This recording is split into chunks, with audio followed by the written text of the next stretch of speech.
हाँ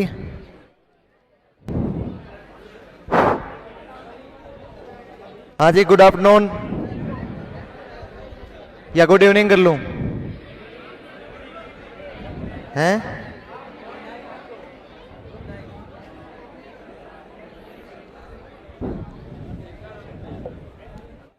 कोई पेरेंट के दो बच्चे हैं ना, तो कौन सी बड़ी बात है, इसमें दो हो सकते हैं।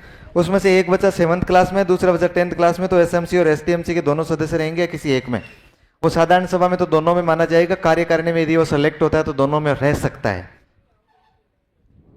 कार्यकारिणी में तो वो दोनों में, साधारण सभा में तो दोनों में ही रहेगा वो। अब आपकी जानकारी के लिए बता दूं, लगभग साधारण सभा दोनों की एक साथ ही बैठक होती है, इसलिए वो दोनों में हस्ताक्षर कर देगा।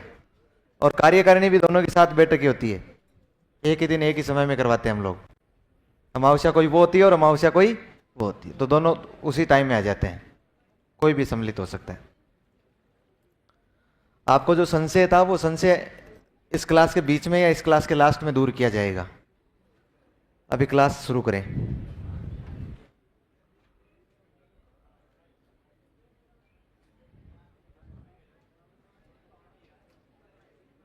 सब ऑनलाइन वालों को भी नमस्कार।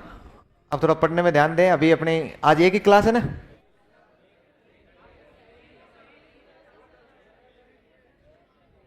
क्या? अरे अब क्या 1.5 घंटे, वैसे ही 15-20 मिनट तो निकल गए। 15-20 मिनट तो वैसे ही निकल गए। क्या रखा है, आराम से पढ़ते रहो मस्ती से, बस ठंडा माहौल है और अच्छा माहौल है, एक दूसरे के सारे बैठे हो।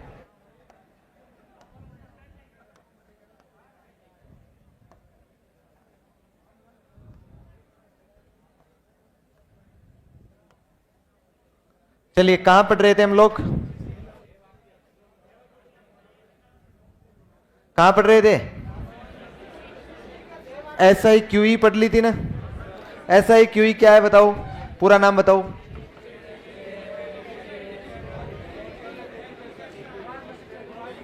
अच्छा, ऑनलाइन वालों, आज कोई टेक्निकल इश्यू होने की वजह से आज टाइम टेबल इसी प्रकार का था कि दोनों क्लास नहीं लग पाई। वापस इस जारी हो जाएगी कल से, है ना? ऑनलाइन वाले पूछ रहे हैं कि साइकोलॉजी की ये क्लास कितनी बजे तक होगी? ये क्लास नींद आने तक होगी, 8 बजे तक। लगभग कितने बजे तक? अपने शेड्यूल में लगी रहती है ना। आप लोग शेड्यूल वेड्यूल नहीं देखते हैं क्या? ऑनलाइन में शेड्यूल नहीं है? अच्छा, कोई नहीं, क्लास आपकी 3 घंटे लगेगी। अब तो 2.5 घंटे ही बचे हैं, और यदि थोड़ी बातें और कर ली तो फिर 2.25 घंटे बचेंगे। अब आपकी मर्जी है कितनी क्लास लें। SIQE कब से शुरू हुआ? कौन सी क्लास और कौन सी सरकार का? कैसा कार्यक्रम है? समन्वित कार्यक्रम है। फिर इसके तहत SIQE जो था, इसमें CCP के आधार पर था। किस प्रकार की गतिविधियां? ABL टाइप की। और किस प्रकार के मूल्यांकन? तीनों हमने अलग अलग पढ़ लिए थे आराम से। फिर हमने लास्ट में लिखा था, अच्छा बताओ, CC जो होती है उसमें आधार रेखा आकलन होता है कि नहीं होता है? कितने समूह बनाए जाते हैं? ग्रुप 1 में किसको रखा जाता है? कितना? कक्षा स्तर की दक्षता रखते हैं। और ग्रुप B में जो कक्षा स्तर से न्यून दक्षता रखते हैं। फिर राजस्थान में कितने टर्म में बांट कर पढ़ रहे थे हम लोग? बताओ, पहला टर्म में कितना सिलेबस? दूसरे में 40, तीसरे में सबके अंत में एक क्या होता है? ऐसे सबमेटिव असेसमेंट होता है। फिर इसके बाद में हमने ये भी देखा कि बालक को लास्ट में हम लोग ग्रेड देते हैं। कितने ग्रेड देते हैं? 3। ए में किसको रखेंगे? ए में जो बालक स्वतंत्र रूप से सीख सकते हैं। बी में शिक्षक की सहायता से। सी में जिनको विशेष मदद की जरूरत रहती है। फिर हमने लिख लिया था देह वाक्य क्या होता है? वेरी गुड, 2 एक लाइन लिखो। अगला लिखो, SIQE का संचालन।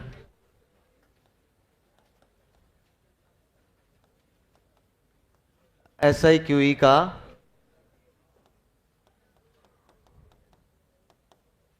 संचालन।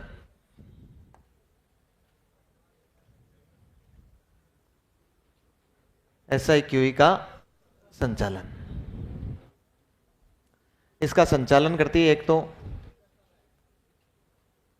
RCSC, एक करती है RSCERT, एक करता है निदेशालय। कौन सा निदेशालय? माध्यमिक शिक्षा वाला ना। एक यूनिसेफ और एक बौद्ध शिक्षा समिति। बौद्ध शिक्षा समिति, ये बौद्ध शिक्षा समिति कहां पर है? जयपुर में। लिख रहे हैं ना? हाँ लिख लो। RCSC का क्या काम होता है? लिखो एक बार, ये क्रम से लिखो, फिर इनके आगे एक एक लाइन लिखने वाले हैं हम, छोटी छोटी।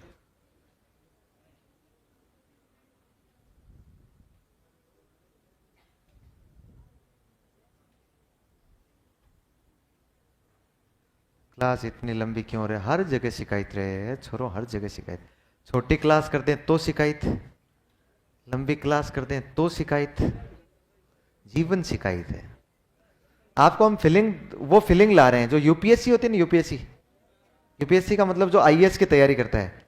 आईएएस की तैयारी करवाने वाले जितने भी संस्थान होते हैं, चाहे वो उत्कर्ष क्यों ना हो, उन सब में क्लासें हमेशा 3 घंटे की होती है।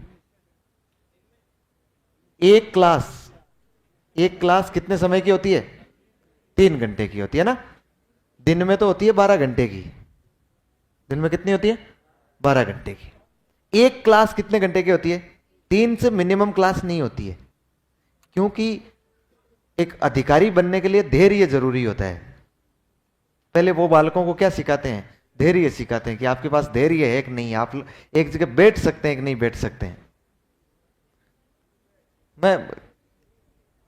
मैं बातें तर्क के आधार पर बता रहा हूं, ऐसा नहीं है। किसी भी आईएएस के इंस्टीट्यूट में आप जाकर पूछ लीजिए क्लास कितने मिनिमम होगी। क्लास करते हैं, वो कहते हैं, आईएएस की तैयारी करने वाले लोग भी ये कहेंगे कि हम लोग एक क्लास करते हैं। एक क्लास करते हैं का मतलब क्या होगा? 3 घंटे की क्लास लगेगी। हमने तो पहली बार लगी है, वो भी अब 2:15 की बची है। 45 मिनट बातें कर ली आपने। क्या हो गया? SIQE का संचालन। अच्छा मुझे बताइए, ये परिषद जो है ये कहां है? याद आ रहा है क्या आपको? राजस्थान काउंसिल ऑफ जयपुर में। इसका काम क्या है? स्कूल शिक्षा में गुणवत्ता लाना, और गुणवत्ता लाने के लिए क्या चलाता है? योजनाएं। और योजनाएं चलाता है तो जैसे आप बताओ SIQE क्या है? SIQE एक योजना है। क्या है? योजना। तो योजना चलाने की जिम्मेदारी किसके पास होगी? इसका मतलब सबसे बड़ी संस्था कौन सी होगी इसके संबंध में? और जो सबसे बड़ी संस्था होती है वही तो आदेश निकालती है ना, वही तो रूपरेखा तैयार करती है ना कि कार्यक्रम को कैसे चलाएंगे, इन शिक्षकों को प्रशिक्षण हम लोग किस प्रकार से देंगे। वो कार्यक्रम तो पूरा कौन तय करती है? RCSC। तो लिख लो, प्रशिक्षण एवं कार्यक्रमों की रूपरेखा तैयार करना। रूपरेखा तैयार करना।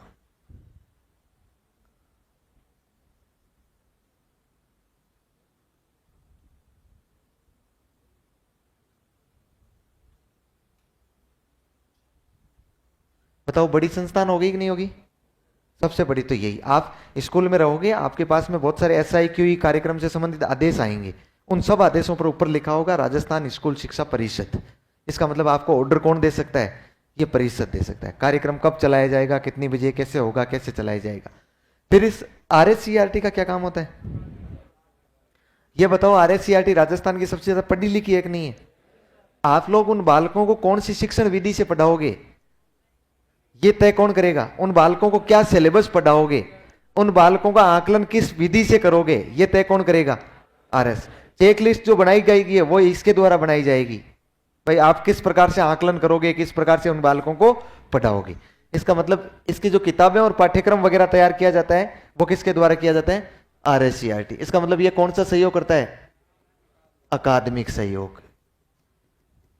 ये लिख लो, अकादमिक सहयोग।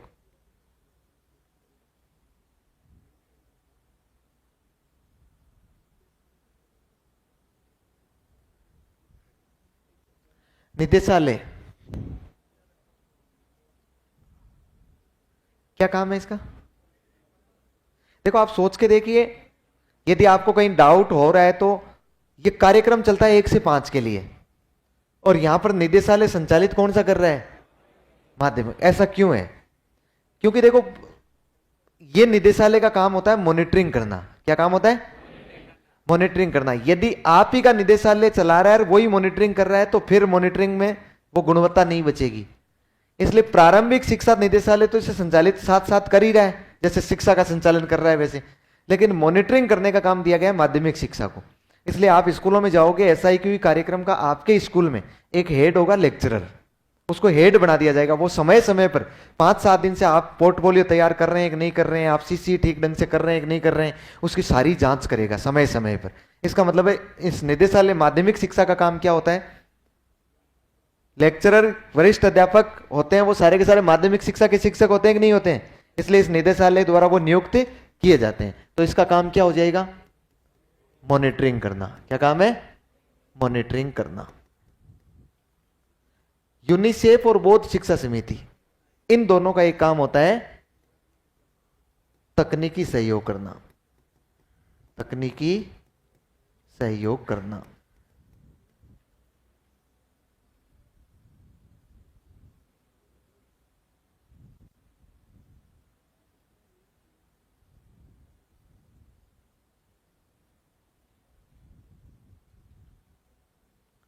तकनीकी सहयोग करना। तकनीकी से सपोर्ट का मतलब है, देखिए ध्यान दीजिए, ये जो आरसीएसई है, आरएससीईआरटी है, निदेशालय, ये अपने अपने लेवल की तकनीकी का तो उपयोग करते हैं भाई। इनके पास जितनी तकनीकी है ना, वो तकनीकी तो देते हैं, लेकिन इनके अलावा यदि टेक्निकल एजुकेशन की और जरूरत पड़ती है, एजुकेशनल टेक्नोलॉजी की और जरूरत पड़ती है, तो फिर हम किससे लेकर आते हैं? यूनिसेफ और बौद्ध शिक्षा समिति। ये बौद्ध शिक्षा समिति एक एनजीओ है, एक जो नॉन गवर्नमेंट ऑर्गेनाइजेशन होते हैं ना, एक एनजीओ बना हुआ है। वो एनजीओ हमेशा शिक्षा को सपोर्ट करता है। इसलिए इस बौद्ध शिक्षा समिति और यूनिसेफ को हम लोग कहते हैं कि हमें क्या प्रोवाइड करवा दो आप? तकनीकी शिक्षा। ये इसमें तकनीकी सहायता उपलब्ध करवा दो आप लोग। तो जो आपने एबीएल रूम देखा था ना, इस एबीएल रूम में एक टीवी लगी होती है, उसमें इंटरनेट कनेक्शन होता है, फिर उसमें अलग अलग कार्यक्रम आते हैं। तो ये टीवी के पैसे खर्चे हैं, कौन देता है? ये टेक्निकल सपोर्ट ये करता रहता है। कौन करते हैं? यूनिसेफ और बौद्ध शिक्षा समिति। कंप्लीट है? तो अपना पहला नवाचार कंप्लीट हुआ था, इसमें ये चीज शेष रह गई थी, इसलिए वो हमने आज लिख लिए। अगला नवाचार,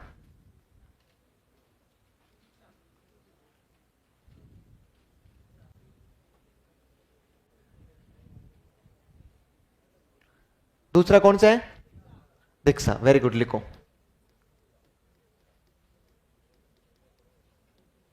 दीक्षा।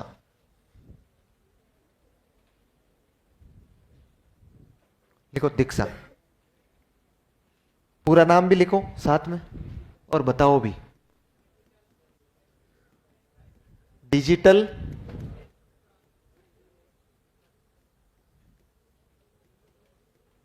Infrastructure for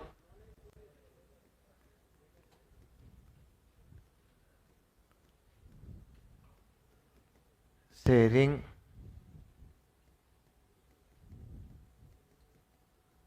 holistic advancement. आपको यहीं तक लिखना है ना, नॉलेज शेयरिंग तक ही।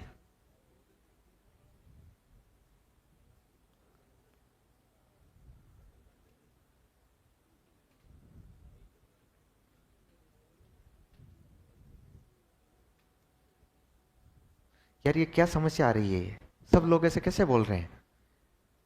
हमारे ऐप में टाइम टेबल शो नहीं होता है, कैसे करें, क्या करें? समझ नहीं आ रहा है। सिलेबसिंग क्या समझ नहीं आ रहा है? मैं समझ नहीं आ रहा हूं, सिलेबस समझ में नहीं आ रहा है, टाइम टेबल या शेड्यूल समझ में नहीं आ रहा है। क्या टाइम टेबल पूरे दिन ही? देखिए हैं, देखिए आप थोड़ा सा हल्का सा चीजों को समझिएगा। क्योंकि बड़ा संस्थान है। क्या है? बड़ा संस्थान। और बड़े संस्थान में यहां पर केवल हम नहीं है। ये तो समझ पा रहे हैं ना आप चीजों को। देखिए यहां पर कम से कम 100-125 टीचर काम कर रहे हैं, बहुत सारे बैच चल रहे हैं। जैसा संस्थान आपने कॉम्प्लेक्स में देखा ना, ऐसा उत्कर्ष 8 जगह चल रहा है जोधपुर में। ऐसे कितनी जगह है? 8 जगह है। अब आप सोच समझ सकते हैं कितने बैच होंगे। यदि देखो टीचर एक क्या होता है, मैनेजमेंट की गलती नहीं होती है, ये शिक्षक भी एक मानव होता है ना, और मानव को किसी भी प्रकार की कोई भी कभी भी कोई ना कोई दिक्कत हो सकती है। इसलिए यदि टाइम टेबल सेट हो गया और उसके बाद एक टीचर को यदि कोई दिक्कत हो गई, तो वो एक टीचर कम से कम 7-8 बैच में जाकर पढ़ा रहा है, 5 बैच में जाकर पढ़ा रहा है।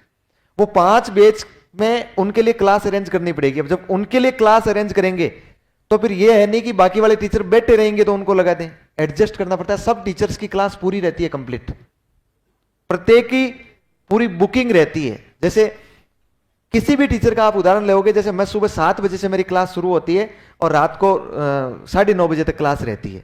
मतलब यह है कि बीच में कोई भी स्लॉट खाली नहीं है। अब इसी तरीके से उन सबको एडजस्ट करना होता है मैनेजमेंट को। वो एडजस्ट करता है कि कौन से टीचर को कहां कौन सी क्लास कितनी बजे से लगा दे, ताकि किसी की भी इस क्लास की टीचर क्लास खाली नहीं जाए। बात समझ पा रहे हैं ना? तो हम लोगों को तो केवल अपना दिखता है कि भाई हम ये क्या करें, ये मैनेजमेंट की भी गलती नहीं है। और आपको क्या लगता है कि भाई आप यदि यहां पर आ रहे हैं तो आप तो हर 5 दिन में 10 दिन में आपको कोई ना कोई दिक्कत हो जाती है। आप कभी आते नहीं है, कभी लेट आ जाते हैं, कभी जल्दी चले जाते हैं। तो ऐसी समस्याएं टीचर के साथ भी हो सकती है ना। तो उन चीजों को समझिएगा। अपने को पढ़ना होता है, उससे मतलब नहीं होता है कि हम कोई मशीन थोड़ी है। भाई आपको क्या लग रहा है हम कोई मशीन है कि जिसको बार बार में सेट करना पड़ता है कि अब इसको सेट करके वापस घुमाना पड़ेगा कि 4 बजे साइकोलॉजी समझ में आएगी, फिर उसको दूसरे दिन वापस सेट करना पड़ेगा कि अब 6 बजे साइकोलॉजी समझनी है, तो अब उसको मशीन को दोबारा जाके सेट करवाना कर लागना पड़ेगा। परिवर्तन जीवन का नियम है, और जो जितना जल्दी परिवर्तन सीखता है वो उतना जल्दी आगे बढ़ता है, मुझे लगता है ऐसा।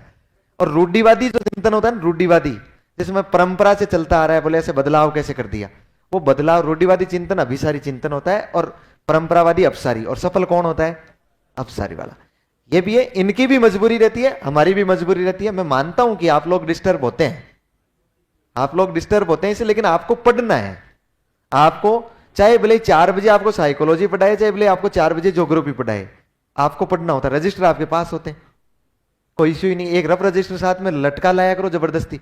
यदि कोई फिर भी बाई चांस क्लास गलत हो जाए, आप खुद को सोच कर देंगे कभी, यदि आपको कह दिया जाए कि यहां पर 25 बैच चल रहे हैं और उन 25 बैच में ये 125 टीचर आपके काम कर रहे हैं, आप लोग उन्हें मैनेज कीजिए।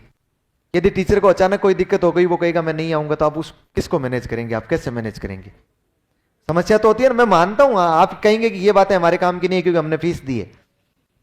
आपके पास ये भी तो तर्क है ना, क्योंकि हमने फीस दे रखी है। फीस दे रखी है तो आपको पूरी सुविधाएं दी जा रही है, कोशिश की जाती है आपके लिए कि आपको एक तो क्लास खराब नहीं हो, क्लास बीच में डिस्टर्ब नहीं हो, खाली नहीं हो, इसलिए किसी न किसी की क्लास एडजस्ट कर दी जाती है। कोई दिक्कत नहीं है ना? सब ये ऑनलाइन वाले आप कह रहे हैं कोई दिक्कत नहीं है हमें किसी को भी। यदि किसी भी प्रकार की कोई दिक्कत हो तो यहां हाथ रख के क्या बोल दिया जाता है? बस सब ठीक हो जाएगा ना। ऑल इज वेल ही होता है, जो है वो सब सही है। मामला यहां गड़बड़ होगा जब क्लास कैंसिल करने से, चेंज करने से नहीं होगा। जब यहां पर एग्जाम में पूछेगा ना कि दीक्षा की फुल फॉर्म क्या है, तब समस्या होगी। अब दीक्षा की पिछली बार फुल फॉर्म पूछी एग्जाम में, एक दीक्षा की फुल फॉर्म पूछी गई है, हालांकि स्कूल मैनेजमेंट का पेपर नहीं था, लेकिन फिर भी पूछी गई क्योंकि दीक्षा ट्रेंड में रहा। तो इसकी फुल फॉर्म में सबसे पहला जो लिखा ना, पहली लाइन वो लिखी, digital infrastructure for knowledge sharing holistic advancement. बताओ बिल्कुल फिट बैठ रहा है कि नहीं बैठ रहा है? अपने को लगे यार बिल्कुल फिट है ना, एक एक शब्द को फिट बैठने का मतलब यही तो है ना। डी यानी आई यानी नॉलेज, यानी ये के यानी नॉलेज, एस का मतलब हो गया शेयरिंग, एच यानी होलिस्टिक, और ए यानी एडवांसमेंट। लेकिन वास्तव में ये होलिस्टिक एडवांसमेंट इसमें नहीं लगाया हुआ है, इसकी फुल फॉर्म इतनी है। और ये एस एच ए तीनों को संयोग में माना गया है। ये एस एच ए नंबर 1 में होता है, हम लोग उसको ठोक के आते हैं ना। फिर दूसरी बार ये पूछा जाता है, इस 4 की जगह दे दिया जाता है इन या ओप या ऑन, चारों ऑप्शन अलग अलग होते हैं, और फिर कहते हैं इनमें से सेलेक्ट कीजिए। तो ये याद रखना है आपको, digital infrastructure for knowledge sharing. Digital यानी क्या होता है? डिजिटल को डिजिटली माने आप लोग, है ना, ऑनलाइन। डिजिटल का मतलब क्या होता है? ऑनलाइन। और शेड्यूल टाइम चेंज हो गया, कितना दिखा ही नहीं मुझे यार। कर दिया आपका, चेंज कर दिया शेड्यूल टाइम। पढ़ो मत तुम, ब्रेक लेते रहो, चाय पीते रहो तुम। 5 बजे से लेकर 6:30 बजे तक है, फिर 6:45 से 8 बजे तक वापस है। शाबाश, मौज हो गई। थोड़ा ब्रेक बढ़वाऊं क्या? थोड़ा ब्रेक बढ़वाऊं, आराम से खाना वाना खा के आ जाते। Digital infrastructure for knowledge sharing. Infrastructure मतलब क्या होता है? मंच या ढांचा। फॉर यानी के लिए, किसके लिए? नॉलेज को शेयर करने के लिए। शेयर मतलब बांटना। वेरी गुड, शेयर मतलब बांटना ना। ज्ञान साझा करने हेतु डिजिटल मंच। डिजिटल, ज्ञान साझा करने हेतु डिजिटल। देखिए, बांटना का मतलब तो है एक तरफा, और साझा करने का मतलब है दो तरफा। बांटने मतलब वन वे, और साझा करने का मतलब है, आपने कभी कभार कहते नहीं यार आज टिप्पन शेयर कर ले। शेयर करने का मतलब ये थोड़ी हो कहता है कि टिप्पन को ले लिया बांट के आ गया सबको। शेयर करने का मतलब ये होता है कि तेरी वाली थोड़ी सब्जी मुझे दे दे, मेरे वाला थोड़ा रायता तू ले ले। यही होता है शेयर करने का मतलब। बांटने का मतलब, जैसे मैं आपको कुछ कह रहा हूं, ये ज्ञान बांटना है। ये क्या है? ये शेयर करना नहीं है। अच्छा, आपने इसे नाम सुना है ना कभी कि यार ज्ञान बांटने से बढ़ता है? सुना है? ध्यान रखना, ज्ञान बांटने से नहीं बढ़ता है, ज्ञान साझा करने से बढ़ता है। मैं आपको बांट रहा हूं तो मेरा ज्ञान कतई नहीं बढ़ रहा है। आप यदि क्लास में जाके बच्चों को पढ़ा रहे हो तो आपका ज्ञान नहीं बढ़ रहा है। ज्ञान कैसे बढ़ता है? शेयर करने से। जैसे ये क्या है वास्तव में, ये क्या है, कब शुरू हुआ ये? वेरी गुड, लिखो। प्रारंभ 5 सितंबर 2000। ज्ञान बांटो मतलब लिख लो।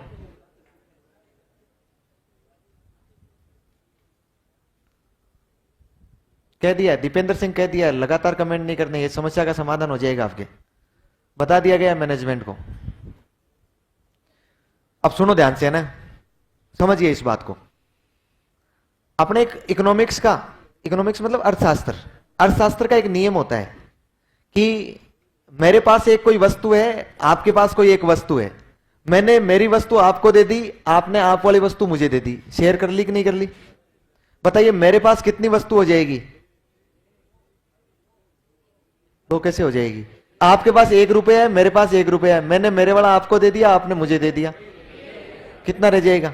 1। लेकिन एक फिलोसॉफी का एक सिद्धांत है, यदि मेरे पास एक आइडिया है और आपके पास एक आइडिया है, मैंने मेरा आइडिया आपको दे दिया और आपने मुझे दे दिया, अब आपके पास कितने आइडिया हो जाएंगे? 2। और मेरे पास भी कितने हो जाएंगे? 2।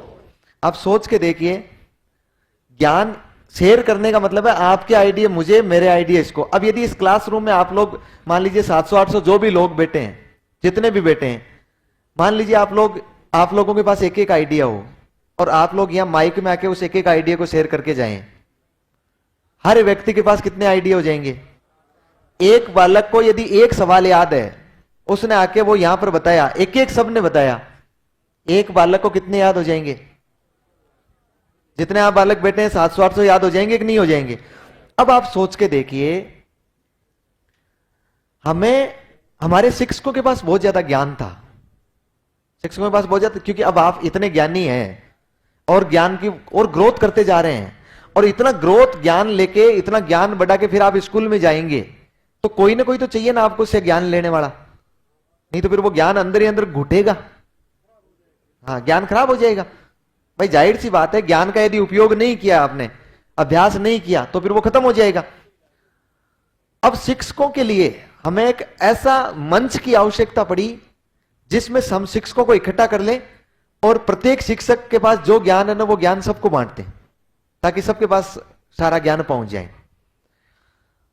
इसलिए हमने रामलीला मैदान दिल्ली में सभी शिक्षकों को इकट्ठा किया। और भारत की आपको जानकारी नहीं हो तो मैं बता दूं, भारत में कुल वर्तमान में 42 लाख शिक्षक और शिक्षा अधिकारी है। पूरे भारत में कितने? 42 लाख। दुनिया में किसी के पास नहीं है इतने जितने अपने पास है। हमने रामलीला मैदान में वो लगाया पूरा टेंट वेंट और 42 लाख शिक्षकों को बुलाया।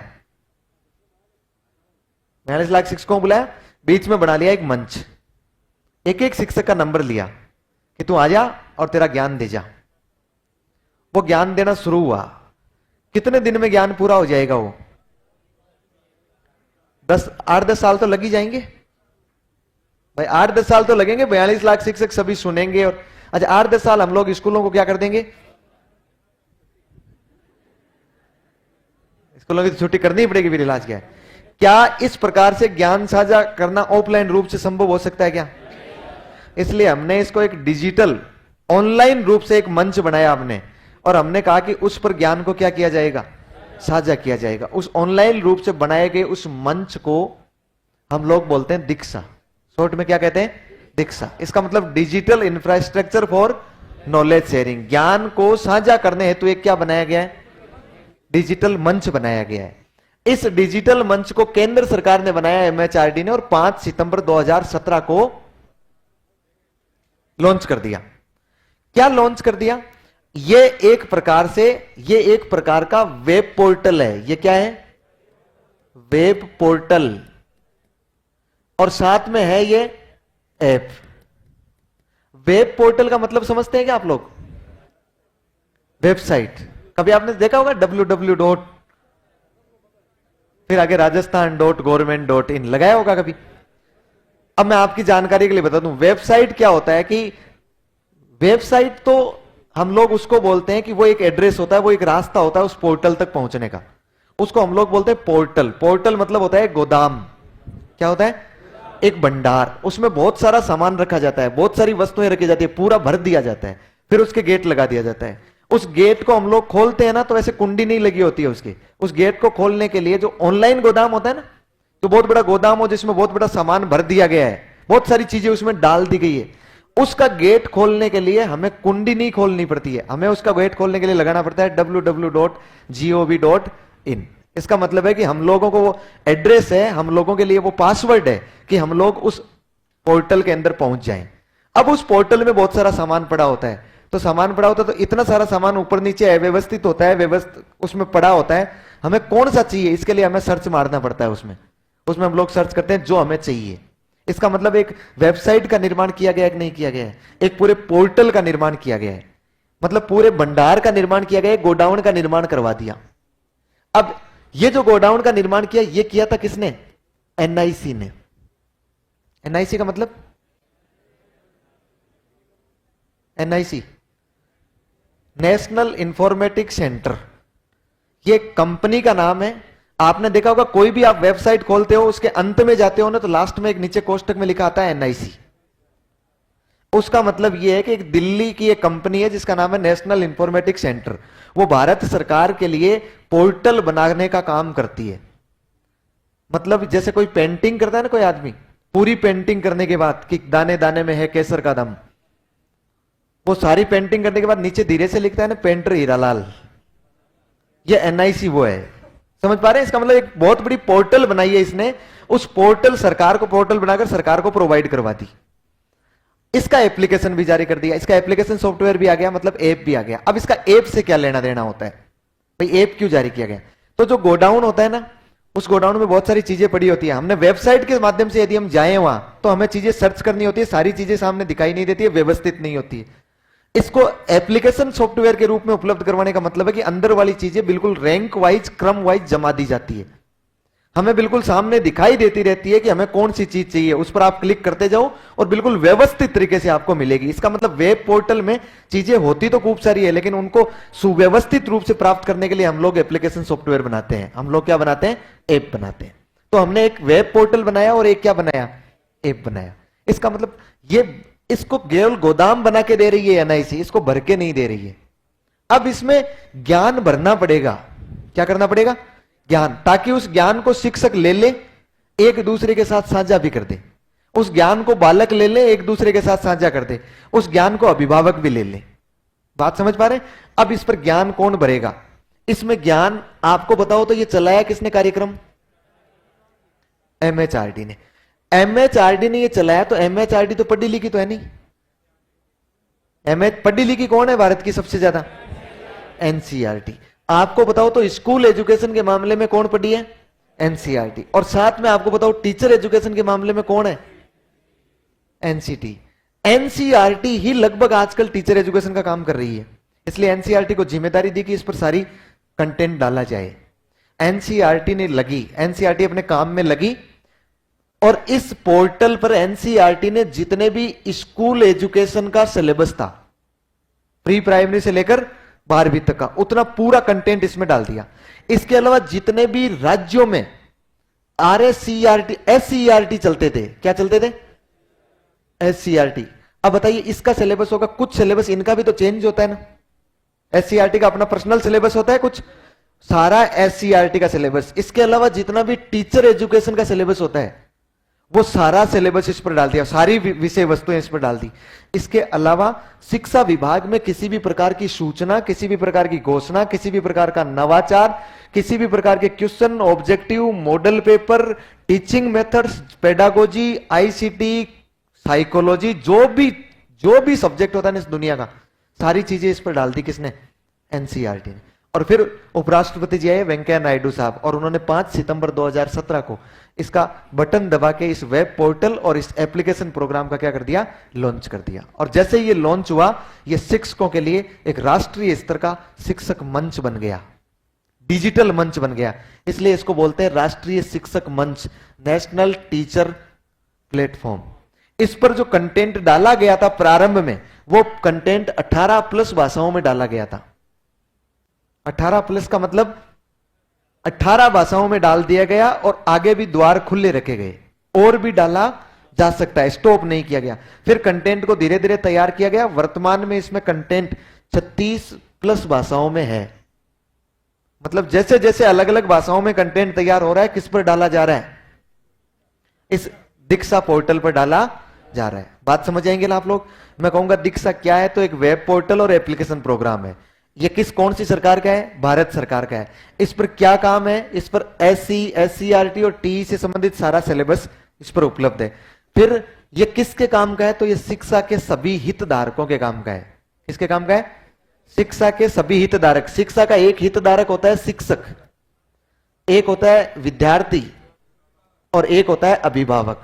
3 ही तो हितधारक होते हैं जो जिनमें शिक्षा का हित छिपा रहता है।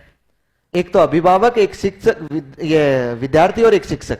टीचर के लिए क्या काम का है? तो टीचर इसमें कोई भी अपने विषय वस्तु को मजबूत कर सकता है, किसी भी विषय वस्तु को पढ़ सकता है। यदि किसी कोई दिक्कत आ रही है तो वो दूसरे बाकी लोगों से मांग सकता है, बाकी लोग उसे शेयर कर सकते हैं, वो सब जगह भेज सकता है। अपने खुद के वीडियो ऑडियो बनाकर वो अपलोड कर सकता है इस पर। यदि उसे कुछ आ रहा हो, उसे कुछ एक्स्ट्रा गतिविधियां आ रही हो, तो एक्स्ट्रा चीजें वो उस पर शेयर कर सकता है।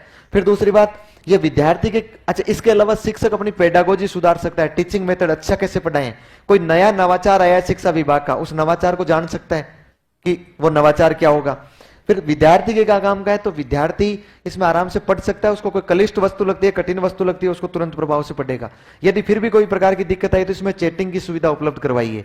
ये शिक्षक के साथ क्या कर सकता है? चैटिंग कर सकता है। उसके माध्यम से भी समस्या का क्या करवा सकता है? समाधान करवा सकता है। अभिभावक को यदि किसी भी प्रकार की शिक्षा विभाग की घोषणा, सूचना के बारे में जानकारी लेनी है, तो वो जानकारी कहां से ले सकता है? इस पोर्टल से ली जा सकती है। क्लियर? इसे ओपन सोर्स तकनीक पर काम किया गया है। इसे खुली वास्तुकला के सिद्धांत पर कार्य करता है। इसका मतलब इसमें कोई भी टीचर होता है किसी भी प्रकार की सामग्री को उस पर अपलोड कर सकता है, किसी भी प्रकार की सामग्री को लेके एक दूसरे के साथ में शेयर कर सकता है। इस कार्यक्रम का नाम क्या दिया है हमने? DIKSHA, digital infrastructure for knowledge sharing. बहुत प्रसिद्ध हुआ है ना।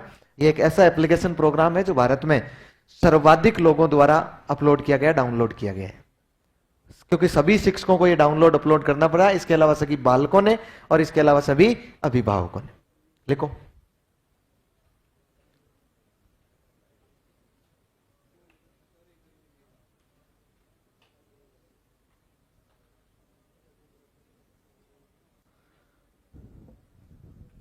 छोरा एक तरफ बता रहा है अच्छा, एक तरफ बता रहा है बुरा। कह रहा है कि सर मैनेजमेंट बहुत अच्छा पढ़ा रहे हैं, पिछली बार मेरा सिलेक्शन मैनेजमेंट की वजह से ही रुक गया। शायद अगर ऐसा पढ़ते तो आज, अच्छा समझ गया मैं, ये कह रहा है मतलब मेरे पास नहीं पढ़ा इसने। मैं समझा कि यार मेरे पास ही पढ़ा, फिर सिलेक्शन रुक गया। चलिए आगे लिखिए।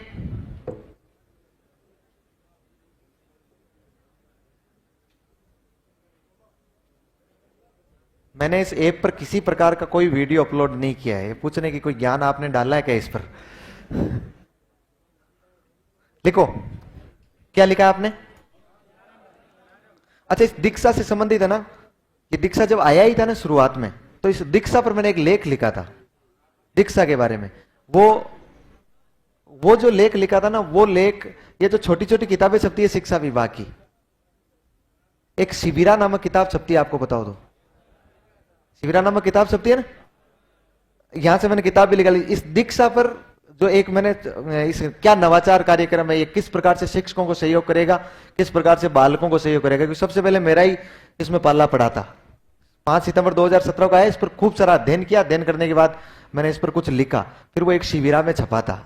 छोटा सा लेख था कि ये नवाचार किस प्रकार से होता है, किन किन शिक्षकों काम का है और क्या क्या काम का हो सकता है। नवाचार आते हैं, वो छपते हैं ना शिविरा में। तो कौन से नवाचार, वो तो शिक्षा विभाग अपने हिसाब से लिखता है, लेकिन उसमें कुछ शिक्षकों के सुझाव लिखता है, उसमें कुछ शिक्षकों की राय लिखता है, उसके निर्देशन लिखता है कि भाई ये इस ऐप के बारे में क्या कहना चाहते हैं, इस पोर्टल के बारे में क्या कहना चाहते हैं। यदि उन्होंने सकारात्मक सुझाव दिया है तो फिर वो उसको जरूर लिखेंगे, नकारात्मक को तो नहीं लिखते हैं कि भाई अपने काम का होगा कि नहीं होगा। मैंने तो सकारात्मक ही दिया। मैंने कहा बहुत अच्छा ऐप है, आगे चल के इसे बहुत बेनिफिट होने वाला है स्टूडेंट्स को। टीचर्स को तो है ही, मूल तक किसको होता है? टीचर्स को। मूल तक किसके काम का? ये टीचर्स। टीचर्स ने क्षमता संवर्धन के लिए बनाया गया ये। टीचर्स अपनी खुद की क्षमता संवर्धित कर सकता है, टीचर्स में जंग नहीं लगे, इसलिए टीचर्स नए नए इसमें नवाचार ग्रहण कर सकता है, इसमें टीचिंग मेथड को सुधार सकता है, बालकों को कैसे अच्छे से अच्छा पढ़ाया जा सकता है, इसको लेकर बाल टीचर्स इस पर पूरा का पूरा ज्ञान ले सकता है। देखो क्या लिखा आपने? प्रारंभ लिख लिया 5 सितंबर 2017। और फिर लिखो ये एक वेब पोर्टल एवं ऐप है। ये एक वेब पोर्टल एवं ऐप है।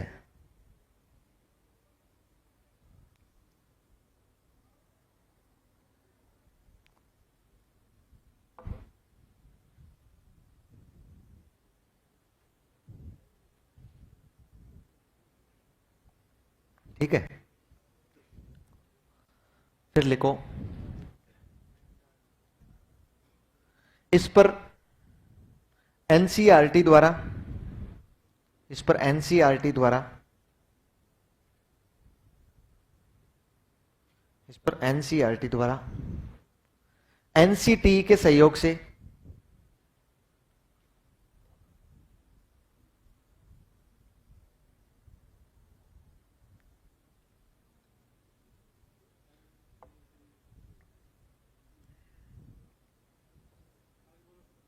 इस पर एनसीईआरटी द्वारा एनसीटी के सहयोग से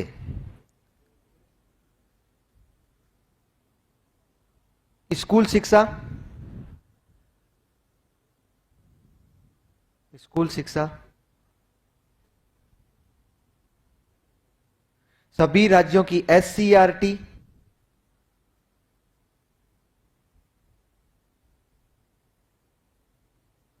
सभी राज्यों की एससीईआरटी एवं एवं शिक्षक शिक्षा, सभी राज्यों की एससीईआरटी लिखा हुआ है सारी चीजें, एवं शिक्षक शिक्षा से संबंधित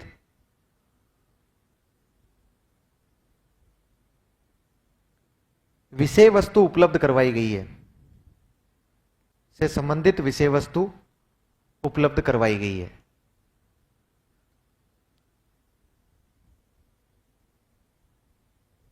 करवाई गई है।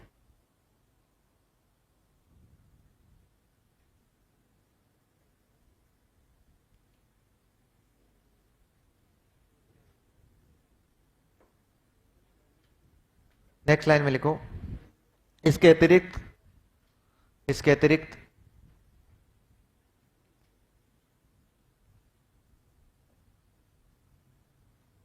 इसके अतिरिक्त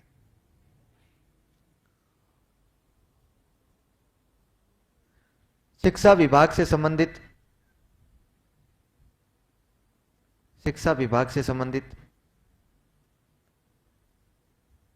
समस्त सूचनाएं, समस्त सूचनाएं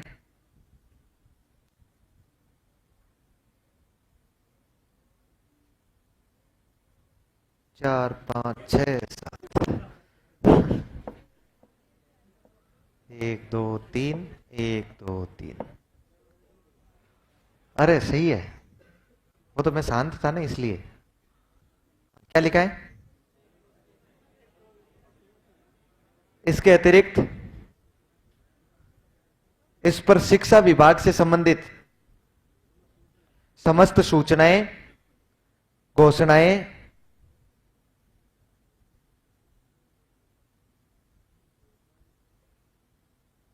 नवाचार,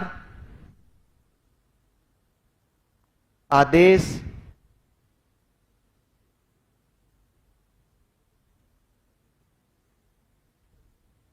आदेश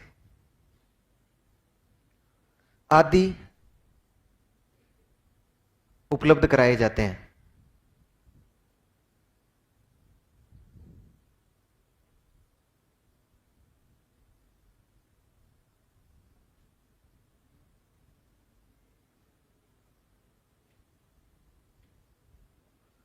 हो गया? फिर नेक्स्ट लाइन में लिखो, यह शिक्षा के सभी हितधारकों हेतु उपयोगी है। यह शिक्षा के सभी, यह शिक्षा के सभी हितधारकों हेतु उपयोगी है। यह शिक्षा के सभी हितधारकों हेतु उपयोगी है। सभी हितधारकों हेतु उपयोगी है। जैसे कौन कौन होंगे शिक्षा के हितधारक? शिक्षक, विद्यार्थी, अभिभावक। लिख लो, शिक्षक, विद्यार्थी, अभिभावक।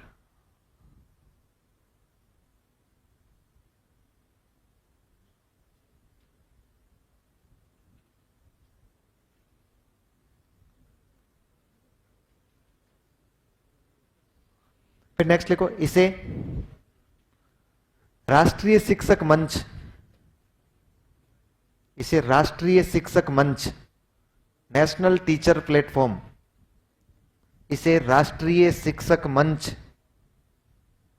कोष्टक में लिखो एनटीपी, नेशनल टीचर प्लेटफॉर्म, इसे राष्ट्रीय शिक्षक मंच की संज्ञा दी जाती है। की संज्ञा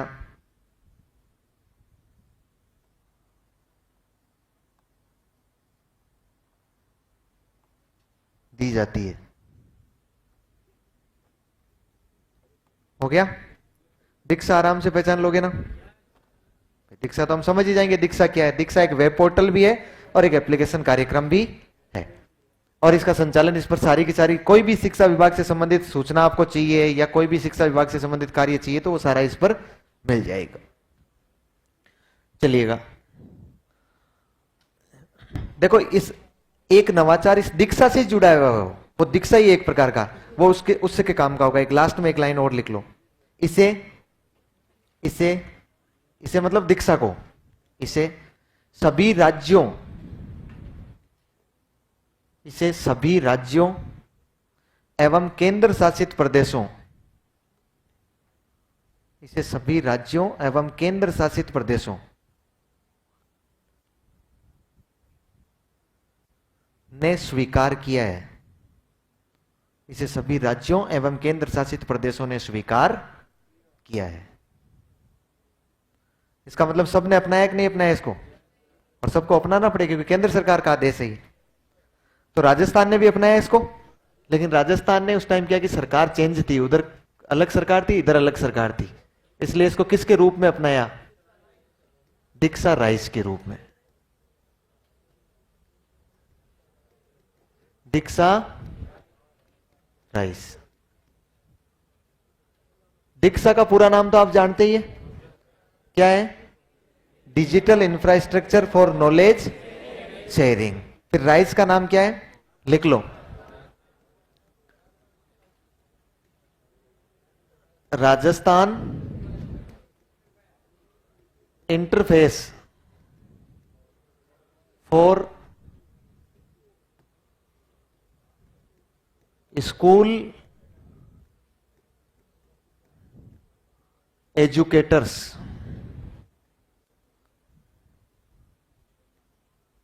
फॉर स्कूल एजुकेटर्स।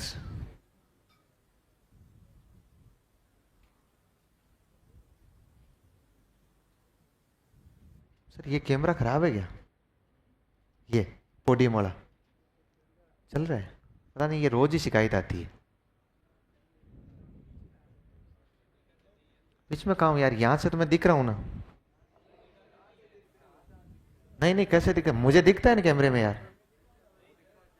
है? अब इस स्थिति में मैं नहीं दिख रहा हूं बिल्कुल भी नहीं। इसमें तो दिख रहा हूं ना यार। मैं तो इसके भरोसे बैठा हूं यार। अब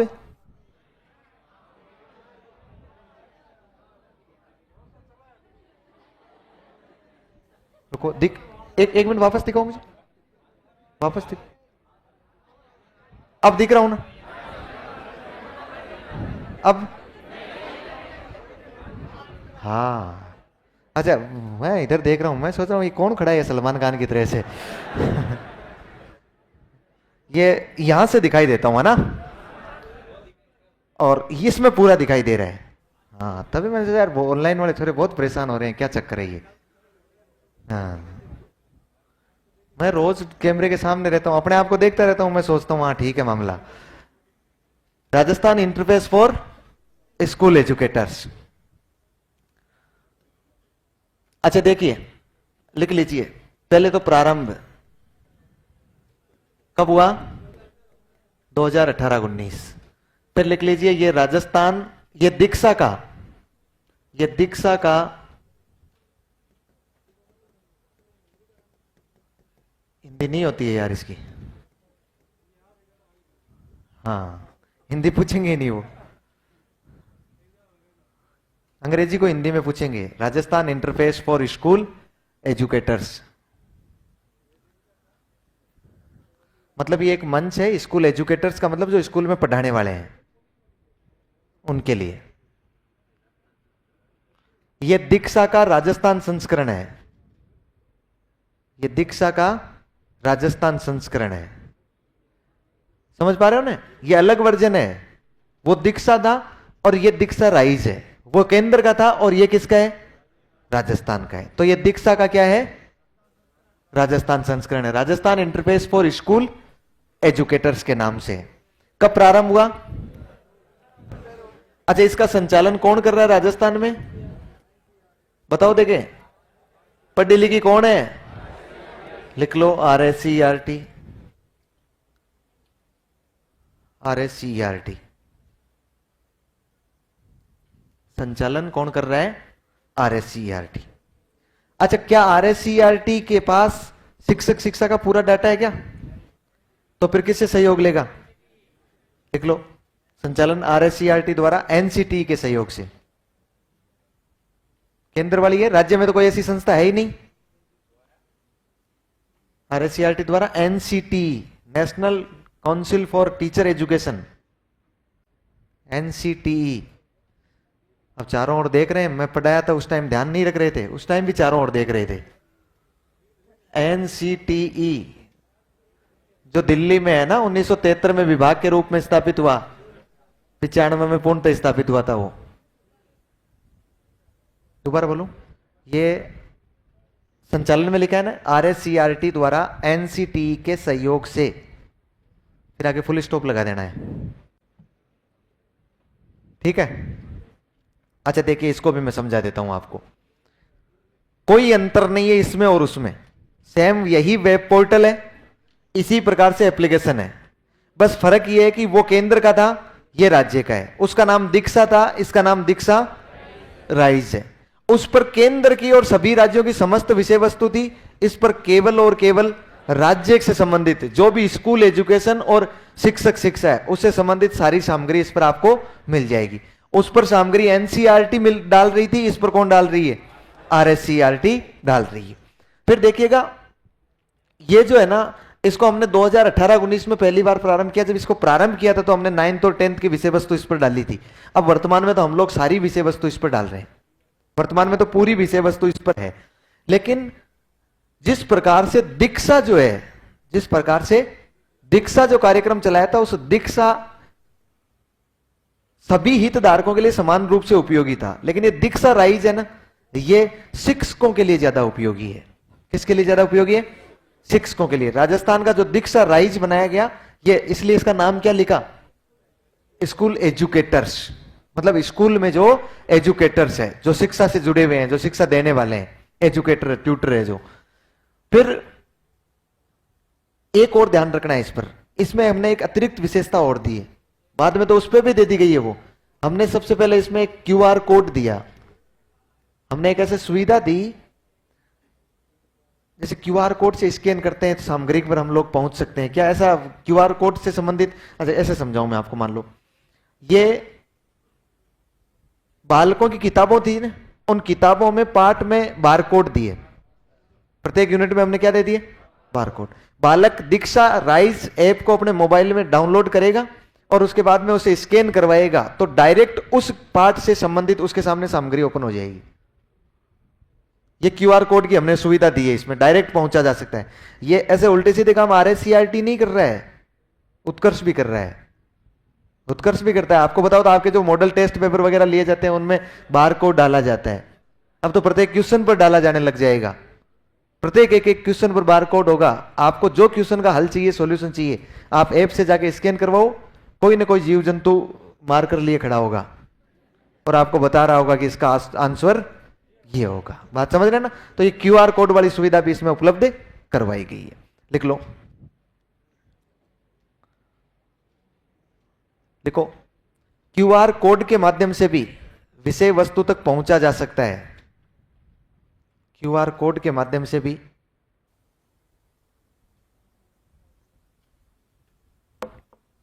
विषय वस्तु तक पहुंचा जा सकता है।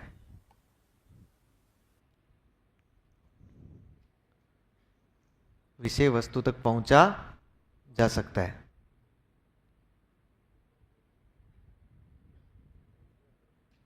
पहुंच गए? एक और लिखो तो फिर। इसका स्लोगन क्या था? वेरी गुड, लिखो स्लोगन। स्लोगन मतलब नारा, ध्येय वाक्य। क्या था? हमारे शिक्षक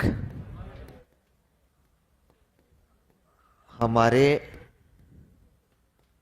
नायक। मतलब आवर टीचर आवर हीरो। हमारे शिक्षक हमारे नायक, इसका स्लोगन है। Our teachers our heroes. अच्छा, इसका मतलब है कि आप शिक्षक नहीं बनने वाले हैं, साथ में क्या बनने वाले हैं? हीरो भी बनने वाले हैं ना। इसका मतलब आपको शिक्षक नहीं पढ़ा रहा है, कौन पढ़ा रहा है? हीरो। लग रहा हो ना? हाँ, मतलब फीलिंग आनी चाहिए ना। तो शिक्षक नहीं पढ़ा रहे हैं आपको, कौन पढ़ा रहे हैं? नाइक पढ़ा रहे हैं आपको। अवर टीचर अवर हीरोज, ध्यान रह जाएगा। ये इसका स्लोगन है। फिर इसके बाद में एक लाइन और लिखो। लिखो इस पर, इस पर, इस पर मतलब किस पर? दीक्षा राइज पर। लिखो इस पर वर्तमान में, वर्तमान में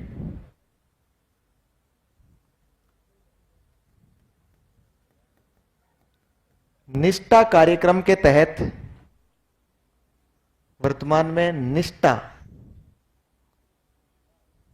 ये रही सच्ची निष्ठा ना। वर्तमान में निष्ठा कार्यक्रम के तहत शिक्षकों को प्रशिक्षण दिया जा रहा है। शिक्षकों को प्रशिक्षण दिया जा रहा है।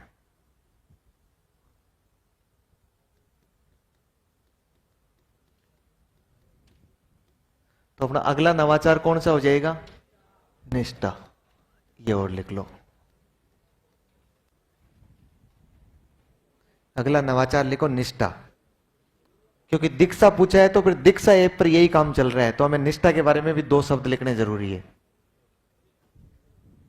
कि निष्ठा क्या है। तो सबसे पहले फुल फॉर्म लिख लो इसकी और बता भी दो। National initiative for school heads and teachers holistic advancement.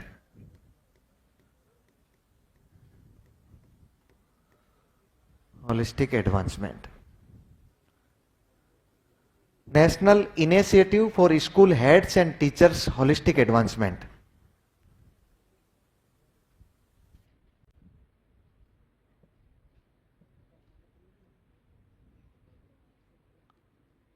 लिख लिया ना? हाँ, एक एक शब्द देख देख के लिखा। N A T. कल को बच्चों को ऐसे ही तो पढ़ाना है, छोटे बच्चों को।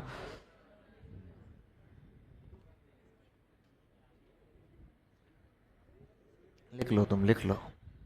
तुम लिख रहे हो ये भी बड़ी बात है। आज के जमाने के स्टूडेंट पढ़े ही नहीं, लिखे ही नहीं।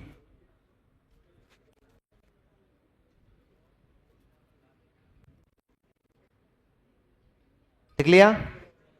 बताओ, नेशनल यानी राष्ट्रीय। हिंदी अनुवाद करना सीखो ना। नेशनल यानी क्या है? इनिशिएटिव यानी हवा निकली है देखो इनकी। पहल। देखो, स्टेट इनिशिएटिव था हमने, राज्य की पहल SIQE में। इनिशिएटिव यानी पहल, फॉर यानी के लिए, ये तो नहीं भूलोगे। स्कूल, केवल स्कूल नहीं, स्कूल हेड्स, इसका मतलब विद्यालय प्रमुख, संस्था प्रधान जितने भी है, बहुवचन में ही है। और साथ में टीचर्स, मतलब जितने भी शिक्षक है, क्या करना उनका? Holistic advancement. होलिस्टिक यानी होता है सर्वांगीण, और एडवांसमेंट यानी होता है विकास या समग्र उन्नति। होलिस्टिक मतलब समग्र और एडवांसमेंट मतलब उन्नति। बात समझ पा रहे? इसका हिंदी यदि मैं सही करता हूं तो national initiative for school heads and teachers holistic advancement. लिखो, विद्यालय प्रमुखों एवं शिक्षकों की, विद्यालय प्रमुखों एवं शिक्षकों की समग्र उन्नति हेतु, समग्र उन्नति हेतु राष्ट्रीय पहल।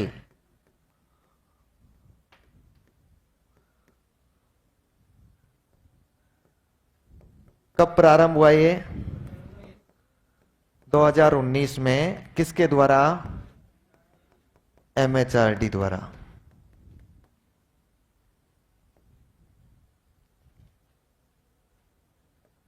क्या इसमें टारगेट रखा गया? 42 लाख शिक्षकों को प्रशिक्षण देकर उनकी समग्र उन्नति करना, उनकी समग्र उन्नति करना है। टीचर नहीं, उतने ही रहते हैं टीचर, बढ़ाते नहीं है। अब नहीं बढ़ाएंगे, अब वो जमाना, अब जनसंख्या भी तो स्थिर हो रही है ना। अब बस अब टीचर भी स्थिर ही रहेंगे। अब कम हो सकते हैं, ज्यादा नहीं होंगे अब।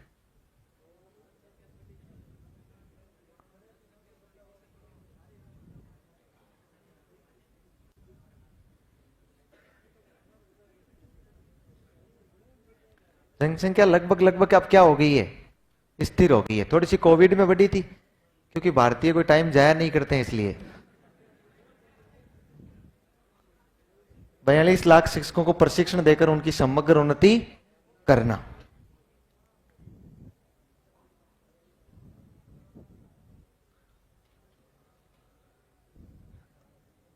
अच्छा क्या है ये? अब ऐसे मूल मूल बात तो समझे होंगे ना, ये क्या है? ये एक MHRD द्वारा 2019 में चलाया गया ऐसा कार्यक्रम है जो शिक्षकों को क्या देता है? प्रशिक्षण देता है। तभी तो शिक्षकों की समग्र उन्नति होगी ना। आपका सर्वांगीण विकास करना पड़ेगा, तो सर्वांगीण विकास भोपाजी के पास ले जाकर तो हो नहीं सकता है। आपको क्या देना पड़ेगा? ट्रेनिंग देनी पड़ेगी। क्या देनी पड़ेगी? ट्रेनिंग देनी पड़ेगी। और आपको ट्रेनिंग देंगे एक सब्जेक्ट की नहीं, सभी सब्जेक्टों की। प्रत्येक सब्जेक्ट पढ़ाएंगे ना आपको, तब जाके आपका समग्र उन्नति हो पाएगी। तो इस प्रकार का एक कार्यक्रम संचालित किया जा रहा है MHRD द्वारा, जो ऑफलाइन रूप से संभव नहीं है, जो ऑफलाइन रूप से संभव नहीं है, या ऑफलाइन रूप से सबको नहीं दिया जा सकता है। इसलिए इस कार्यक्रम को दीक्षा ऐप के माध्यम से क्या चलवाया जा रहा है? ऑनलाइन। भाई MHRD को प्रशिक्षण देने के लिए, ऑनलाइन चलाने के लिए कोई ना कोई वापस पोर्टल बनाना पड़ता है या कोई एप्लीकेशन सॉफ्टवेयर बनाना पड़ता। उसने कहा यार एक पूरा का पूरा सिस्टम बना हुआ पड़ा है ना अपना दीक्षा वाला, उसको यूज कर लिया जाए। इसलिए दीक्षा के माध्यम से क्या कर रहे हैं? ट्रेनिंग दे रहे हैं। समझ पा रहे हैं? देखिए ये जो है ना, ये आपकी जानकारी के लिए बता दूं, पूरी दुनिया का सबसे बड़ा शिक्षक प्रशिक्षण कार्यक्रम है। आज तक पूरी दुनिया में इतना बड़ा शिक्षक प्रशिक्षण कार्यक्रम एक साथ नहीं हुआ है। इसका कारण ये है कि दुनिया में सर्वाधिक टीचर भी अपने पास ही है, और यदि आप सबको एक साथ ट्रेनिंग दे देंगे तो फिर सबसे बड़ा अपने आप ही हो जाएगा। तो दुनिया का सबसे बड़ा शिक्षक प्रशिक्षण कार्यक्रम कौन सा है? निष्ठा। ध्यान रह जाएगा कि कौन से माध्यम से दिया जा रहा है? दीक्षा ऐप पर दिया जा रहा है। कौन से ऐप पर दिया जा रहा है? कभी दीक्षा ऐप काम ही नहीं पड़ा होगा अपने ना, अपने तो और ही फालतू के ऐप खूब ज्यादा भरे पड़े होते हैं। इस ऐप का क्या करोगे? आप स्कूल में जाओगे ना, तो आपको बहुत सारे ऐप अपने मोबाइल में प्ले स्टोर से डाउनलोड करके रखने पड़ेंगे, जैसे RKSMBK, दीक्षा, प्रवेश वाला ऐप, इसके अलावा उल्लास, इसके अलावा और भी कई सारे ऐप ऐसे हैं जो आपको अपने मोबाइल में रखने पड़ेंगे। और आप चूंकि जब HM बन जाओगे तो फिर आपकी जिम्मेदारी रह जाएगी कि आपके अधीन काम करने वाले शिक्षकों के मोबाइल में ये सारे ऐप है या नहीं है, ये सब इस पर काम कर रहे हैं या नहीं कर रहे हैं। इसलिए आपको समय समय पर उन शिक्षकों से मोबाइल लेना है और उनमें चेक करना है कि वो ऐप है या नहीं है। वही चेक करना है, केवल गूगल क्रोम की हिस्ट्री चेक नहीं करनी है, केवल ऐप है कि नहीं है वही चेक करना है। लिखो। हाँ मतलब हो सकता है यार, इसमें क्या है? हाँ आपको आगाह कर रहा हूं मैं ना। 42 लाख शिक्षकों को प्रशिक्षण देकर उनकी समग्र उन्नति करवाना। देखिए फिर बताता हूं मैं किस प्रकार से इस पर क्या बनाए जाते हैं, मॉड्यूल किस प्रकार से बनाए जाते हैं। इसका सबसे पहला जो वर्जन जारी किया गया था ना निष्ठा का, वो आया था निष्ठा, वेरी गुड, निष्ठा 1.0। अब मैं बताने ही लग गया तो फिर बता ही देता हूं आपको, ताकि समस्या नहीं हो कि आपकी समग्र उन्नति कैसे की जाएगी आगे बढ़ने के बाद। निष्ठा 1.0 पहला वर्जन आया। आप लोग जैसे ही ये दीक्षा ऐप आपने डाउनलोड कर लिया, उसमें आपने अपना नाम पता सारा डाला, तो फिर उसमें एक ऑप्शन आएगा दीक्षा का। उस ऐप को खोलोगे तो फिर दीक्षा राइज पर आपने क्लिक कर ली, उस पर दीक्षा में निष्ठा का ऑप्शन आएगा, उस निष्ठा को आपने क्लिक किया तो फिर उसमें आएगा निष्ठा 1.0। 1.0 पर क्लिक किया तो फिर आएगा मॉड्यूल नंबर 1 2 3 4 5 6 7 ऐसे करके 12 मॉड्यूल। समझ पा रहे हैं? मॉड्यूल का मतलब क्या होता है? मॉड्यूल का मतलब एक लेसन। क्या होता है? एक लेसन। जो आप लोग बच्चों के लिए एक लेसन तैयार करते थे ना, वो लेसन अब आपके लिए तैयार किया गया है। वो जो लेसन होगा ना, उस लेसन को लगभग 2-3 घंटे का लेसन होता है, बड़ा लेसन होता है, ऑनलाइन रूप से तैयार किया गया है। ऑनलाइन रूप से तैयार किया गया है इसका मतलब केवल वीडियो नहीं है, वो बहुत मिला जुला रूप है। जैसे ही आप उसको ऑन करोगे, जैसे ही आप लोग उसको ऑन करोगे, ऑन करते ही सबसे पहले तो कहेगा दुनिया के सबसे बड़े शिक्षक प्रशिक्षण कार्यक्रम निष्ठा में आपका स्वागत है। स्वागत होने के बाद आपको उसका परिचय दिया जाएगा कि यह है क्या, हम लोग किसके बारे में पढ़ने वाले हैं। अब सब्जेक्ट अलग अलग आते हैं, आपको मनोविज्ञान भी पढ़ाई जाएगी, टीचिंग मेथड भी पढ़ाई जाएगी, ICT भी पढ़ाई जाएगी, कला शिक्षा, स्वास्थ्य शिक्षा, शारीरिक शिक्षा, जो भी सारे, क्योंकि समग्र उन्नति करने के लिए सारे सब्जेक्ट पढ़ने। एक मॉड्यूल पर्टिकुलर किसी एक बिंदु को लेकर होगा, एक सब्जेक्ट को लेकर होगा। आपको 1 महीने में 4 मॉड्यूल करने पड़ेंगे पूरे। वो 4 मॉड्यूल करने के बाद, चूंकि 4 मॉड्यूल आप कंप्लीट करोगे ना, तो लास्ट में उसमें जैसे मान लीजिए ऐप शुरू हुआ, ऐप शुरू हुआ तो उसमें परिचय दे दिया, उसके बाद में एक वीडियो शुरू होगा, 10-15 मिनट का वीडियो आया, आपने उस वीडियो को देखा पूरा, उसके बाद में आगे छोटे छोटे 1-2 सवाल पूछे जाएंगे, फिर आगे बढ़ गए आप लोग, अगले स्टेप में गए तो आपको कुछ पीडीएफ मिलेगी 5-7 पेज की, उस पीडीएफ को आपको पढ़ना है पूरा, फिर वो पढ़े, उसके बाद में छोटी छोटी कोई प्रश्नावली वगैरह आएगी, फिर वीडियो आ जाएगा, फिर अलग अलग डायग्राम आ जाएंगे, चित्र आ जाएंगे, फिर पीडीएफ आ जाएगी, इस तरह से करते करते करते 2-3-4 घंटे आपको जब लगेंगे ना, तब जाके वो पूरा कंप्लीट होगा। फिर अंत में आपको मिलेंगे 20 क्वेश्चन, वो 20 क्वेश्चन होंगे, उनमें ऑप्शन दिए हुए होंगे, आपको उन क्वेश्चनों को हल करना है, वो 20 क्वेश्चन केवल उस मॉड्यूल में से होंगे, यदि आपने उस मॉड्यूल को समझा है ना तो उसमें से पूछे जाएंगे। हाँ, उसमें से यदि आपके 70% नंबर आते हैं, 70% नंबर आते हैं तो आपका एक सर्टिफिकेट जनरेट होगा, यदि नहीं आते हैं तो सर्टिफिकेट जनरेट नहीं होगा। वो सर्टिफिकेट आप प्रिंट निकाल के आपके प्रिंसिपल को दोगे, तब जाके आपको उस महीने की तनख्वाह बनेगी, उसके बिना पेमेंट नहीं बनेगा। नहीं, कौन माथा पड़ी करे इतनी? यदि शिक्षक को यह कह दिया जाए कि तेरी तनख्वाह नहीं आएगी, तो वो शिक्षक फिर दिन और रात मेहनत करने के लिए तैयार बैठा रहता है। अब आप सोच के देखिए, ये जब मॉड्यूल फर्स्ट आया था, ये मॉड्यूल निष्ठा 1.0 आया था, तब इसमें लिखा हुआ था किसके लिए आया था? ये एलिमेंट्री एजुकेशन, मतलब ग्रेड 3 के शिक्षकों के। तो अब ग्रेड 3 के शिक्षक ऐसे भी जिन्होंने एंड्रॉइड मोबाइल कभी जीवन में देखा ही नहीं होगा, उनको भी ये कार्यक्रम करना पड़ेगा, महीने में 4 मॉड्यूल करने पड़ेंगे, सर्टिफिकेट नहीं दोगे तो पेमेंट नहीं मिलेगा। बहुत बड़ा संकट था। और अब करें कैसे? फिर दूसरी बात ये भी तो था ना कि वो जो 20 क्वेश्चन आते थे ना, वो 20 क्वेश्चन ऐसे हर के अलग अलग आते थे, उसमें 200-300 क्वेश्चन बना लिए जाते एक साथ, फिर रेंडमली रूप से प्राप्त होते थे, किसी को कोई से आगे, किसी को कोई से आगे, इसलिए एक जैसे नहीं आते थे, हम नहीं तो नकल भी कर सकता आदमी। अब हुआ क्या कि एलिमेंट्री एजुकेशन के लिए आया। हमेशा क्या होता है, शिक्षा विभाग की कहीं की भी कहानी चले जाओ, अपने घर की भी देख ली जाए, एक वर्ग को हमेशा यह लगता है कि काम तो सिर्फ मैं ही कर रहा हूं, दूसरा कोई नहीं कर रहा है, सर्वाधिक काम मेरे ही है। ग्रेड 3 वाला टीचर ये सोचता है कि इस दुनिया में जितने भी काम कर रहा हूं मैं ही कर रहा हूं, सेकंड ग्रेड और फर्स्ट ग्रेड का कोई काम नहीं है, उनको हटा देना चाहिए। ग्रेड सेकंड वालों को ये लगता है कि बाकी वालों को हटा देना चाहिए, काम सिर्फ मेरा ही है, लोड सिर्फ मैंने ही ले रखा है।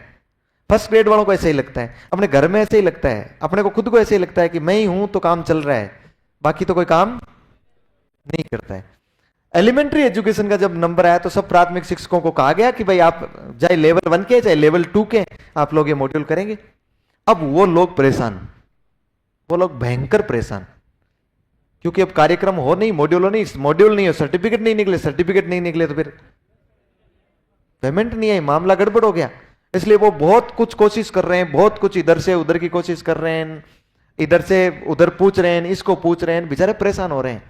और देखो ग्रेड 2 और ग्रेड 1 और जितने भी संस्था प्रधान है वो तालियां दे दे के हंसे, अब आई ना भैंस पानी में, बहुत दिन हो गए इनको, कुछ काम नहीं करते हैं, कम से कम अब तो आए लाइन में ये, क्योंकि उनको ये लगता कि ये इनके लिए आया है, क्योंकि उन्होंने इसकी फुल फॉर्म नहीं देख रखी थी, इसका लक्ष्य नहीं देख रखा था, इसलिए वो लोग हंस रहे थे। अब ये 2-3 महीने तक ये बेचारे परेशान हुए।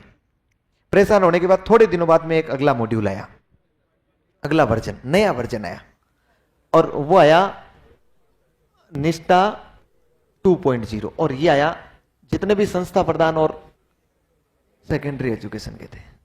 अब मुझे बताओ ग्रेड 3 वाले इस मामले में अनुभवी हो गए कि नहीं हो गए हैं? क्योंकि उनको 2-3 महीने हो गए, सारे मॉड्यूल कर लिए। अब ग्रेड 2 वालों की वही समस्या, वही सर्टिफिकेट निकले, सर्टिफिकेट नहीं निकले तो पेमेंट नहीं मिले, ग्रेड 1 वालों को भी नहीं मिले। अब यार वो उसको पता नहीं पूर्ण थे, क्योंकि पहले ध्यान नहीं दिया। अब यदि वो ग्रेड 3 वालों को पूछ ले तो फिर प्रतिष्ठा डाउन, भाई वो कहे कि मुझे बता दो तो प्रतिष्ठा डाउन। तो फिर जहां कहीं भी देखे कोई साइड में छिप रहा, कोई इधर कोने में जा रहा, वहां जा जाके निष्ठा 2.0 कैसे करें, फिर उसको चलाते हुए। अब ये जो मास्टर थे ना एलिमेंट्री एजुकेशन वाले, ये समझ गए कि हाँ अब फंस गए, इसलिए उनको पता होता कि जैसे ही वो कोई भी अकेला होता वो निश्चित रूप से यही बोलेगा, वो उनके पास जानकर जाता, जानबूझ कर जाता और कहता क्या बताऊं, क्या मॉड्यूल कर लिए क्या। मामला बहुत पेचीदगी वाला हो गया था ना। लेकिन धीरे धीरे इसमें संभावनाएं तलाशी जाने लगी, और आपको पता है भारतीय लोग बहुत जल्दी जुगाड़ू होते हैं, बहुत जल्दी काम कर लेते हैं। तो जो यूट्यूबर थे ना अलग अलग, उन यूट्यूबर्स ने पूरे 200 जो सवाल थे ना एक मॉड्यूल के पूरे जो अलग अलग में आते थे, सबके निकाल के एक जगह करके और सबके उनके आंसर क्या यूट्यूब पर डाल दी। अब एक जना इधर क्या करता था, मोबाइल शुरू करता, उस मोबाइल में स्वागत करते ही वो जो वीडियो आता ना, उस वीडियो की वो लाल बिंदी पकड़ता और आगे तक ले जाता। फिर क्या करता, पीडीएफ आती, उस पीडीएफ को करता स्किप, उसको स्किप करने के बाद आगे वीडियो आता, फिर आगे ले जाता, फिर स्किप करता जाता, और ऐसे करते हुए वो 2 या 3 मिनट में अंत तक पहुंच जाता। जैसे ही लास्ट में पहुंचा, फिर दूसरा मोबाइल साथ में रखता, उसमें कहता निष्ठा 2.0 मॉड्यूल नंबर 3 आंसर की। वो आंसर की उसके सामने निकलती, उस आंसर की से वो उसमें क्या लगाता, टिक, और तुरंत सर्टिफिकेट जनरेट होता, पीओ साहब को भेजता व्हाट्सएप पर, और 2 मिनट में समग्र उन्नति कंप्लीट हुई कि नहीं हुई, बताओ। समग्र उन्नति, एक शिक्षक को प्रशिक्षण देके क्या की जा रही है, समग्र उन्नति की जा रही है। इसके लिए निष्ठा 2.0 उसके बाद में आ चुका है, सबसे बड़ा कार्यक्रम है दुनिया का, किसी को बताना नहीं है बाहर जाके। 4 वर्जन आ चुके हैं इसके। ये जो 2 वर्जन आए हैं ना, ये किसके लिए आए हैं, ईसीसी के लिए आए हैं, मतलब एफएलएन के लिए आए हैं, early childhood care and education foundational literacy और न्यूमेरेसी के लिए। ये क्या होता है ये हम आगे समझेंगे, अभी इतना ही लिख लो। निष्ठा लिखा है ना आपने, क्या नहीं, शिक्षा नीति में पूरा विस्तृत अध्ययन करेंगे हम लोग, अभी समझ नहीं पाएंगे आप लोग। क्या, कहां तक लिखा है आपने, लक्ष्य टारगेट लिख लिया ना, फिर लिख लो अभी तक निष्ठा के 4 वर्जन आए हैं, अभी वर्तमान तक निष्ठा के 4 वर्जन जारी हुए हैं, आगे भी होंगे, ये रुकेगा नहीं अभी।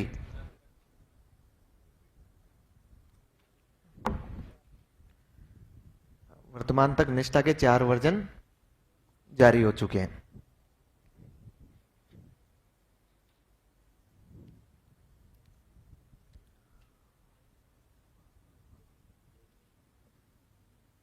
कितने वर्जन आगे, ये चारों लिख लो ऐसे ही।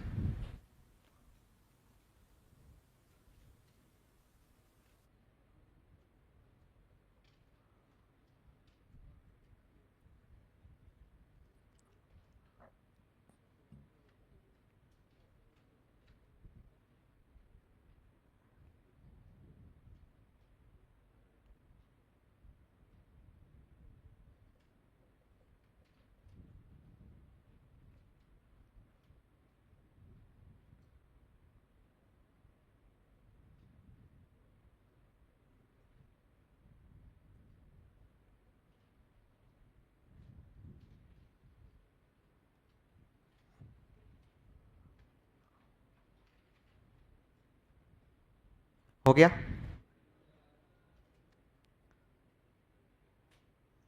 अच्छा वो कोमा भी आप देख देख के लगा रहे हो ना, कि गलत नहीं हो जाए, हैं? हाँ, बड़े मेहनती और बड़े आज्ञाकारी हैं आप।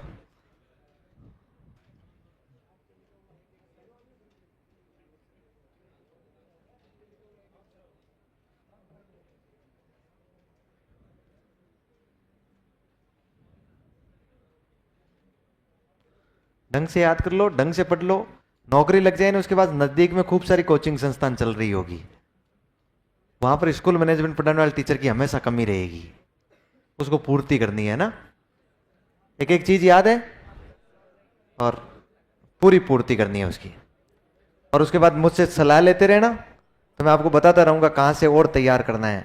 हर वर्ष तो राज्य सरकार वार्षिक प्रतिवेदन निकालती है, उस रिपोर्ट को पूरा पढ़ना है, अभी अभी जारी की है, माध्यमिक शिक्षा विभाग ने अपनी अलग जारी की है, प्रारंभिक शिक्षा विभाग ने अपनी अलग जारी की है, अभी अभी प्रतिवेदन रिपोर्ट निकाली है, 200 पेज की रिपोर्ट है, तो जो 400 पेज है वो पढ़ेंगे तो पूरे शिक्षा विभाग में क्या परिवर्तन हुए हैं, क्या चेंजेस हुए हैं, वो सारा पता लग जाएगा आपको। हो गया यहां तक, अगला लिखो, क्या था इसके बाद, ये तो पूरे हो गए ना, कोविड से पहले वाले, तो कोविड से पहले वाले कंप्लीट हो गए, अब कोविड वाले लिखो। स्माइल,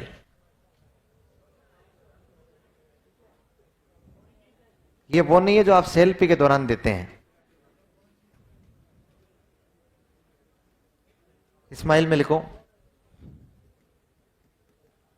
सोशल मीडिया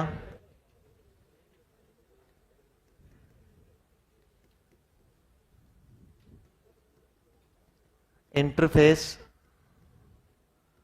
फॉर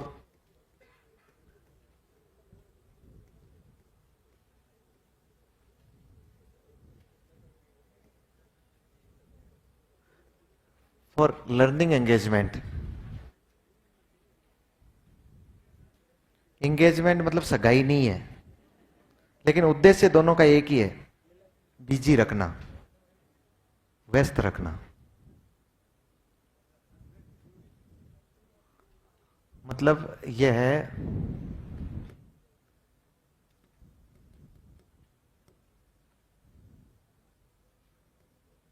अधिगम सक्रियता नहीं। सोशल मीडिया के माध्यम से, सोशल मीडिया के माध्यम से अधिगम सक्रियता बनाए रखना।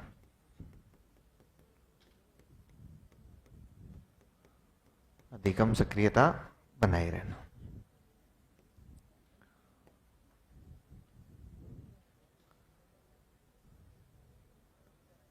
कब प्रारंभ हुआ ये बताओ?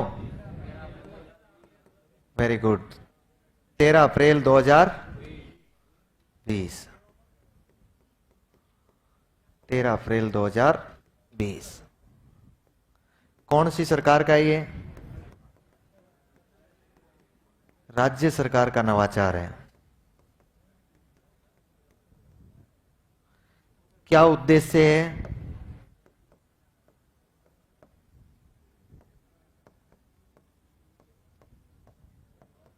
लॉकडाउन के दौरान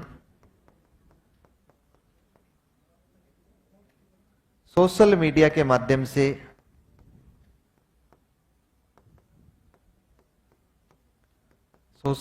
के माध्यम से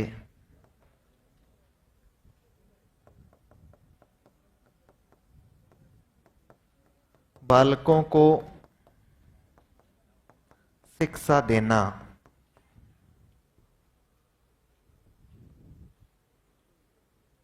बालकों को शिक्षा देना।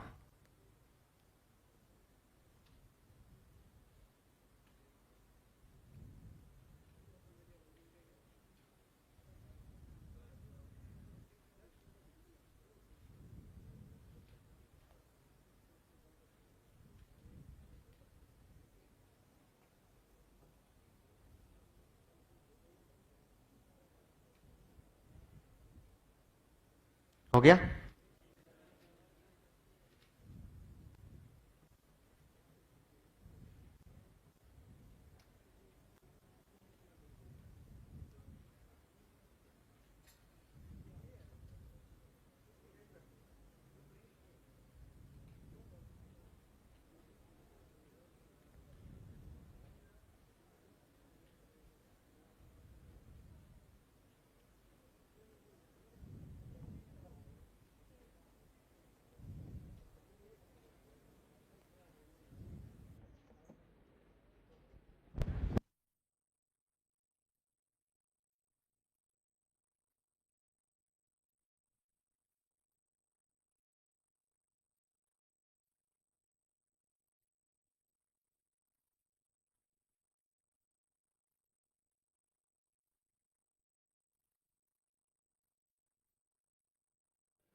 अच्छा सुनो ध्यान से, ये लिख लिया ना, इसको तो हम थोड़ा सा बाद में समझ लेंगे। अब आपके लिए बहुत बड़ी समस्याएं थी, और आपको पता है ये संस्थान हमेशा आपके लिए समर्पित रहता है ना। आपकी छोटी सी समस्या होती है तो उसका समाधान करने का प्रयास किया जाता है। तो हमारे बीच में अभी वर्तमान में जोधपुर के एकेडमिक सिटी हेड, एकेडमिक का मतलब समझते हैं ना, अब तो समझने लगे ना आप लोग, एडमिनिस्ट्रेटिव नहीं है, कौन है? एकेडमिक। दीपक जी हमारे बीच आ रहे हैं और आपकी जो भी समस्या होगी उस समस्या को ध्यानपूर्वक सुनकर उसका समाधान करने का प्रयास करेंगे। जोरदार तालियों से स्वागत। एक महान अर्थशास्त्री, क्योंकि मुझे अभी पता लगा कि आप अर्थशास्त्र के मामले में बहुत आगे रहे हैं।